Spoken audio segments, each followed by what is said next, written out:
And that's what I love. Okay, yeah, oh, brilliant. Okay, and it's now live. Right. So for those of you, I'm going to end it here on Instagram actually. Hi everyone, Assalamu alaikum. So this is the first live feed that I'm doing here on my YouTube channel. I've done a number of live feeds on Instagram and Facebook, but for those of you, because I know that I'm new to this platform, so I don't have any subscribers, so many of you will be seeing me for the first time. In case you're wondering what I'm doing, I'll talk about this in a second. So my name's Sadia Baba. I'm the CEO and founder of Sikana. So what is Sikana all about? So Sikana actually means to educate in Urdu. And as a brand, what I try and do is through my different products and collections, so my candles, diffusers, and room sprays, I use them as a means to educate people about different cultures kind of around the world. What am I doing? So right now I have a slab of 5 kg paraffin wax that I'm cutting into pieces to put in my candle boiler. So I was explaining just now, so I'm going to see if I can turn the camera around. So this is obviously a live feed, and so nothing is really kind of pre-scripted or planned. So you can see that that's actually a wax burner, and I'm basically, it's quite exciting. I'm in conversation with a store in St Albans by the name of Moore's Village, another entrepreneur I met on kind of on a kind of a pop-up event, and we hit it off really because we have the same passion and we share the same vision of what we think retail is all about.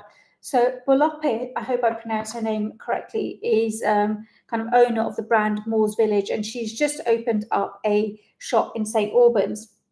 And we met first when she was doing a pop-up in Mortimer Street, and I'd gone to do a bit of market research. I went to speak to her and ask her how it was going, and we got chatting, and it was amazing because what I do for Sikana is, obviously I buy my products, storytell, and I try and educate people about different cultures that they hear about on the news and countries, but they don't really know much about them beyond the headlines. And often, unfortunately, bad news sells. It's always negative that they hear. So I started the journey in COVID. My core business is holidays and tours to Pakistan with Experience Pakistan. But when COVID happened, I had to put that on pause. And at the time, if someone said to me, "Oh, you're going to do candles and diffusers," I'm like, "No, I'm not. I do travel." It was actually my sister who gave me the idea. She was saying that people like nice smelling homes, and in COVID especially, people were spending a lot more on their home. They're spending more time at home, and this isn't just women but men as well. And also, I think at the time, also scents conjure up lots of nostalgic memory. So for me, it was all about actually how can I bring some small amount of joy with a candle to people's lives. Now, what you'll find on the market and what's kind of different at Sikana is that you have a lot of scents I find on the market, which what I would call are more commercial or perfumery scents, or then they're the other extreme where they tend to be very so for example, I know Neom's huge. I personally am not a big fan of Neom, mainly because I find that their scents are too clinical. And I know some people like the spa scent and everything. But for me, yeah, it just doesn't do it for me. That and actually True Grace, if I'm honest, and I would love it if someone in the comments box lets me know what is all the hype about for True Grace. I just don't get it. I don't like to be into any of their scents. And in fact, I don't even, I don't understand what people like about their scents. But anyhow, obviously people do because stores list them, so clearly people buy them. But yeah, so going back to the story of what I found, that there wasn't sense that truly had a meaning or told a story. And I know that when I go to Pakistan, one of the scents that I absolutely love is that of Chambelli Kapoor. So Chambelli means jasmine. So jasmine is the national flower of Pakistan. And when you walk around in Pakistan in the evenings, especially, there's a really nice scent of kind of the jasmine and honeysuckle in the air. And that's mainly because it's commonly found in everyone's garden. So in the evening, there's a strong aroma. And also, every street you've got lovely bracelets made of this jasmine flower that are being sold that you can buy, I think, for about 100 rupees of memory, or 200 rupees, I think. for these bracelets, and they just have a really nice scent. And one of the things I used to do, and I think many, when it's speaking to other people, they do the same, is that when you buy it, you'll go home and then you put it in front of the air conditioning, and what it does, it has that really nice scent. So when I started this journey, I thought, well, actually, do you know what? If I can't take you to Pakistan, let me bring it to your homes. So I thought, let me develop a scent collection, which are named after different cities and places in Pakistan, and also conjure up nostalgic memories for people. So when I started it, I was on the hunt that the very first scent I had to develop was that of Chambelli Kapoor, because when I think of Pakistan, and if people say, well, how would you describe Pakistan as a scent? That's what I would say, that, you know, the Chambelli Kapoor, the jasmine flower, that really depicts what Pakistan scent is all about. So yeah, so basically that I developed that first. That is my second bestseller. And one of the, so as I said, yesterday I went to speak to Moore's Village, who are now looking to hopefully kind of stock my scented candles and my serving platters. But I'll talk about the serving platters another day. So when I went to the stockroom yesterday to get the stock in place, I noticed I had sold out of my Chambelli Kapoor and my what's called Punjab the Glab, so my two top sellers. So I just thought, well, I've got lots of events coming up, so I'll be at the Country Living Lifestyle show. I will be hopefully at the Idea Home Christmas show as well, and a few wedding shows and a few Diwali shows. And I thought, well, actually, do you know what? I probably need to get these. I probably need to, may as well just get a day out and make the batch. Now, I've actually wasted about nearly 2 hours this morning, because I thought originally, do you know what? I haven't done a live feed for a long time. Let me do a live feed. My default for my live feed tends to be my Instagram, mainly because it's easy, because you just put the phone in front of you and there you go. Whereas YouTube, I know normally, I've seen lots of other YouTube videos which look amazing, and they're slick, they're edited, and I haven't got time to be doing that. And I've never done a live feed, but I thought, let me try, because I have got StreamYard, and the benefit of having StreamYard is that you can actually go on multiple different platforms in one go and not have to do it separately. Anyway, to cut a long story short, I spent about an hour and a half faffing around this morning for logins not working, setting up like covers and all that. And then before I knew it, I thought, oh my God, it's 11:30 and I still have nothing to show for my day. So kind of defeated, I just thought I'll have to leave the multi kind of platform and just try and do this live feed on YouTube, because the only way I'm going to start building the channel is if I start actually using it. And I just thought I would do this live feed to show you a snippet of behind the scenes of what happened in diary. You've got the Diary of the CEO kind of podcast, which I absolutely love. Oh God, the name slips me of the guy who does it. Steve Bartlett. Yeah, so I actually love listening to it. But this is, I suppose, the behind the scenes of a female entrepreneur who's trying to juggle two businesses. Because after this, what I've got is I've actually got, which is a good thing, but I've got a couple of proposals I need to write for some traveling prize to Pakistan. And I've also got Country Living have agreed to list my products, which is great. But unfortunately, the pictures I took, they rejected. I thought I was a decent amateur photographer, but clearly not. They could see through it, and they need some professional pictures and some lifestyle shots.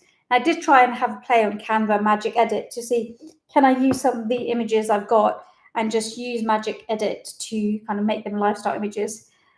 Yeah, it didn't work very well, or maybe I'm not just using it correctly. So I think it's one of those things that you have to make the financial investment and get a few nice product shots done, because so that I can be featured in some press releases or some magazines. So after this, basically, I'm going to be pick up my phone, speaking to a friend to see if he can help me out, because I've seen some of his work and it's really good. I'm not going to be able to do the live feed completely. I was going to do the live feed to show you, how I make the candles in my kitchen, but I've just realised that would be a very long time, because at the moment all I'm doing is cutting the slab. So you can see this, it comes, as I said, it's a 5 kg slab, but I have to cut it into small pieces, and then I'm going to be putting it into this thing here, which is my wax melt burner. So that will probably take half an hour before the wax is completely, when I say burner, melter, but before the wax is melted. So once it's melted, and it has to be a certain temperature. And then I'll be taking it out and adding the scent in to start making the candles. So as I said, while that's melting, I'm actually going to crack on and do other work. But I just thought it's one of those things you can end up procrastinating. And I know I have been about doing this live feed on YouTube, but I just thought, let me get it done, get over that stumbling block, and then I can, at least the next one will be easier. But it is very much, my style of live feeds is pretty much like this. It's very off the cuff. There's seldom kind of structure on it. It tends to be actually, do I think someone would be interested in watching this? Do I have anything worthwhile saying? Because I don't always have something worth saying. I don't want to be talking just for the sake of talking. But I thought I was excited about the update to let you know that I will hopefully be stocked at Moores Village in St Albans, that I will be at the Country Living show in Angel Islington, which I believe is on the 16th to I think the 20th of November. So excuse me, sorry, the week after the luxury travel show. So as I said, I have the other business experience bugs on. So I actually will be at the luxury travel show from the 7th to 10th of November, promoting holidays and tours to Pakistan. I will share details on all the bios for you to see information on both websites, and then you can look at some of the events that are upcoming. I know that with Moore Village, we are in conversation about doing some exciting stuff, both on terms of digitally, but also in store. So if you live around the St Albans area, watch this space, where we're looking to try and do some live sessions about how to garnish and kind of make boring stuff look interesting by serving on an interesting serving platter, but also some ideas on how you can kind of have some fun with seed kebabs and cucumbers. But yeah, as I said, watch this space. We've got lots of different activities that we're in conversation and we're looking to plan to try and kind of really, I think for us, we were just saying that we want to change the face of retail, because I think once upon a time as a shop, you could get away with just having a product, people coming in and selling. But I think in this day and age where you've got online, you can't do that, because if that's all you're going to do, the average Joe like me said, well, why should I bother going out my house, paying for parking, the faff of it all, when actually I can just sit on my couch, order online, and then crack on with my day. I mean, I know that retail, there's an aspect of the reason as women in particular, we go, as we say, retail therapy, that nothing beats actually touching the fabric, trying it on. But that said, sometimes, when I go to a store, I'm looking for something a bit more, not just customer service, but added value, inspire me, give me ideas.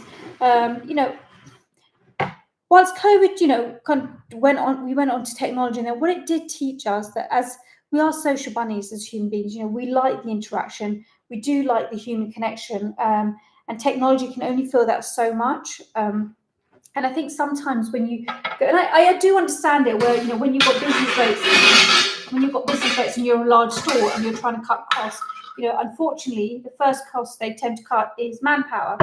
But I also find, and it was really interesting when I was doing my degree, and the unit we were studying was for HR, and it was a realization that we companies spent so much time and effort innovating on product development, the slick finish, the packaging, but sometimes where they kind of take shortcuts is recruitment of staff, and that's even in sales assistants. So I know I've had that challenge because I've been trying to recruit and find someone, so when I'm doing events, I've got someone to help me, because sometimes it can get really busy. It's hard to do it by myself, but I'm very, very fussy, because for me, they have to meet a certain standard. And when I say meet a certain standard, not necessarily about degree or qualification, because I think, to be honest, to sell, you don't need a degree.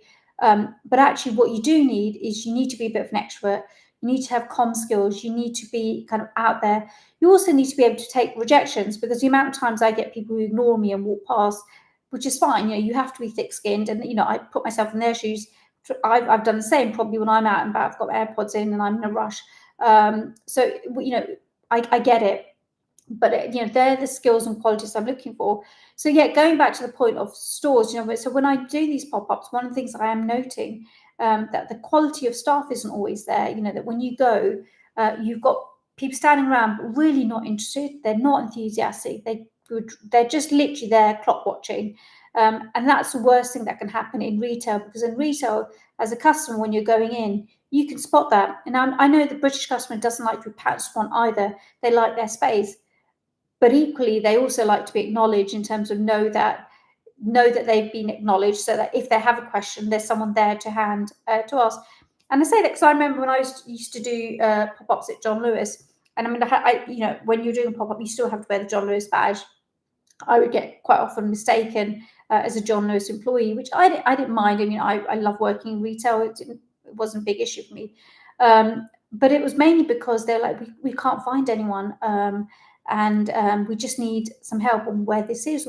And sometimes I would have men coming to me, look, I've got this gift, but I have no idea what to buy. So it's added value like that you need a team, you need a staff who are generally there, passionate, wanting to help. So people pleasers, want to be there, care about kind of helping others. I always say it's not, sometimes when you're working retail, it's not always about selling, it's what the desire to solve a problem that your customer may have and knowing how you can do it. So, I'm not trying to kind of say that, it's really, really important, but, as a sales assistant, actually what you are really is a problem solver. And that comes in lots of different forms. And I think that's a mindset that we have to change.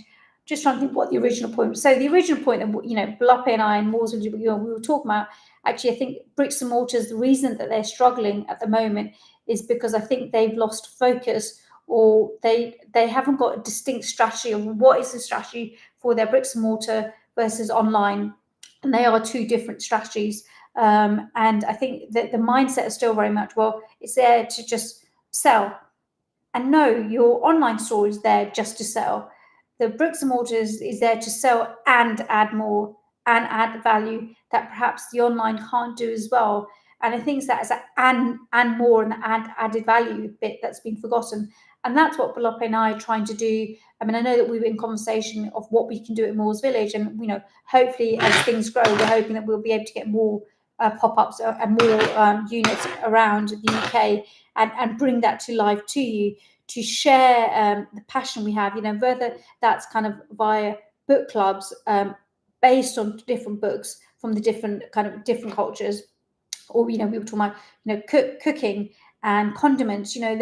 We all love condiments. I mean, I know my husband calls me condiment queen, because I love my condiments, and from all different countries, and from all around the world, because I think every continent's got its own flavor palette. And what I like about condiments is that actually you can do fusion condiments. So you can have a condiment and still eat it like as an Asian with pita bread. Or if you're a Westerner, you could probably have a condiment, and I'm being really generalistic here, so my apologies, but have it with a celery, cucumber stick. You can mix and match, and the outlay of buying a condiment is not so much. So we're looking at doing some stuff and activities around that. So watch this space. I've finished cutting the candle wax, so I'm going to now put the burner on, and I'm going to let it melt. I'm going to end the live feed here so I can go to my laptop and continue with the other work.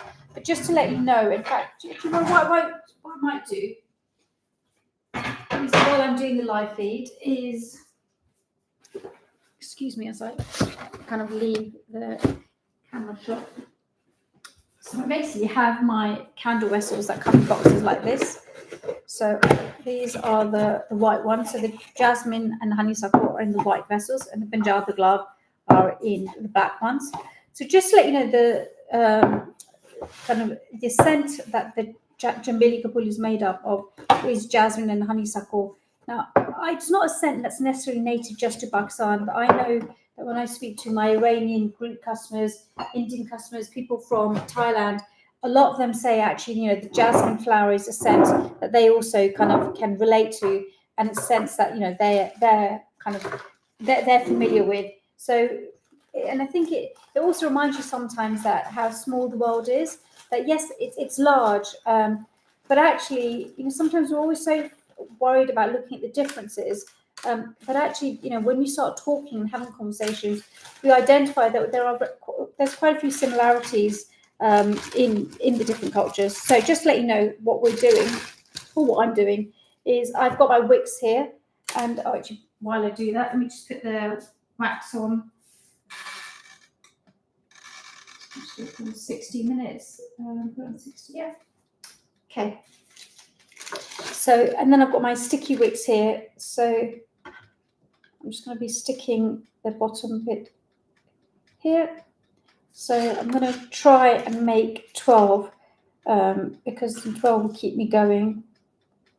And I do that. I try and do a batch at a time because otherwise, as you can see, there's a lot of effort setting it all up and then, putting it, it's not like I have a workstation where it's all packed. It's once I've done this, then half it will go in my garage, some of it will go in my office.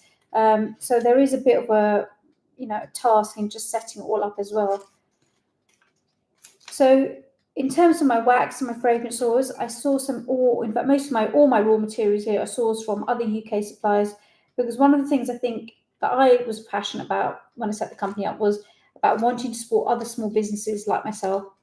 And also, I just find, I am a bit of a control freak. It means that I can control quality control, and if there's an issue, it's easier to return than if it's from an overseas market. Now, I've done the maths, and actually, to be honest, for a small business like me, where I'm not working with large quantities, I'm working with smaller quantities. Actually, commercially, I have no benefit from importing from the likes of China or those countries, because they like to export in larger quantities. And when I've considered maybe importing, by the time you add the shipping cost and everything, it's really not worth it. And this actually works really nicely for me, because if, for example, I ran out, so when I was doing pop-ups last year with Christmas, and I would maybe run out, so I could quickly pick up the phone to my suppliers who are based in Scotland, and so actually they're the same suppliers to Jo Malone and Diptyque. And within 48 hours, I would have the raw materials. So within a week, I could kind of have a fresh batch made again. I didn't have to wait on any long lead times, which when you're shipping from overseas can be the case. So I'll just see. So I'm going to do 1, 2, 4. I'm going to put the lid here. I can hear the crack. Okay, so.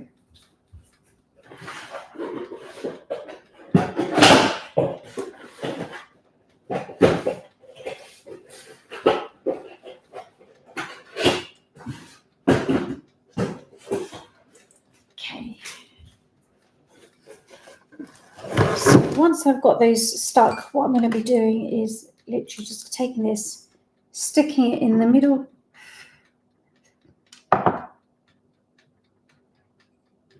And to make sure that they stay in place, is I've just got these lollipop sticks, which I'm going to be putting here.